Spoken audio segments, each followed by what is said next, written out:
ಮತ್ತೊಂದು ವಿವಾದವನ್ನ ಮೈ ಮೇಲೆ ಎಳೆದುಕೊಂಡಿದ್ದಾರೆ ಪ್ರಹ್ಲಾದ್ ಜೋಶಿ ಅವರು. ಹುಬ್ಬಳ್ಳಿಯ ಅರವಿಂದ ನಗರದಲ್ಲಿರುವಂತಹ ಬಿಜೆಪಿ ಕಚೇರಿಯಲ್ಲಿ ಎಡವಟ್ಟು ಮಾಡ್ಕೊಂಡು ಬಿಟ್ಟಿದ್ದಾರೆ ಪ್ರಹ್ಲಾದ್ ಜೋಶಿ.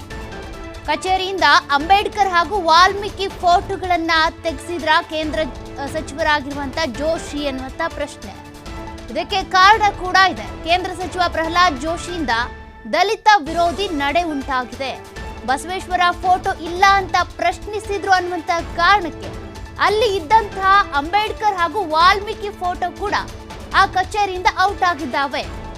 ಬಸವೇಶ್ವರ ಫೋಟೋ ಇಲ್ಲ ಅಂತ ಕೇಳಿದಾಕ್ಷಣ ಹಾಗಾದ್ರೆ ಅಂಬೇಡ್ಕರ್ ವಾಲ್ಮೀಕಿ ಫೋಟೋವನ್ನ ತೆಗೆಸಿದ್ಯಾಕೆ? ಮೊದಲೇ ಲಿಂಗಾಯತ ವಿರೋಧಿ, ದಲಿತ ವಿರೋಧಿ ಅನ್ನುವಂತ ಆರೋಪ ಅವ್ರ ಮೇಲಿದೆ.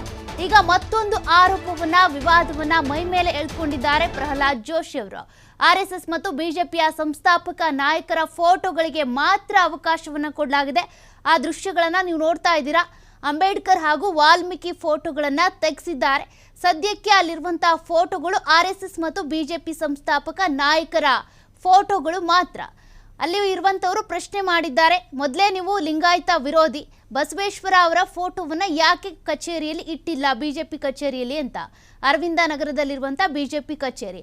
ಆದ್ರೆ ಆ ತರ ಕ್ವಶನ್ ಕೇಳ್ತಾ ಇದ್ದಂತೆ ಆ ಕಚೇರಿಯಲ್ಲಿ ಇದ್ದಂತಹ ವಾಲ್ಮೀಕಿ ಹಾಗೂ ಅಂಬೇಡ್ಕರ್ ಫೋಟೋವನ್ನು ಕೂಡ ತೆಗೆಸ್ಬಿಟ್ಟಿದ್ದಾರೆ. ಈಗಾಗಲೇ ವೀರಶೈವ ಲಿಂಗಾಯತ ವಿರೋಧಿ ಎನ್ನುವಂತ ಆರೋಪ ಇದೆ.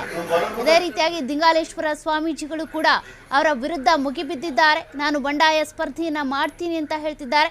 ಇದೆಲ್ಲದರ ಮಧ್ಯೆ ಮತ್ತೊಂದು ವಿವಾದ ಈಗ ಶುರುವಾಗಿದೆ.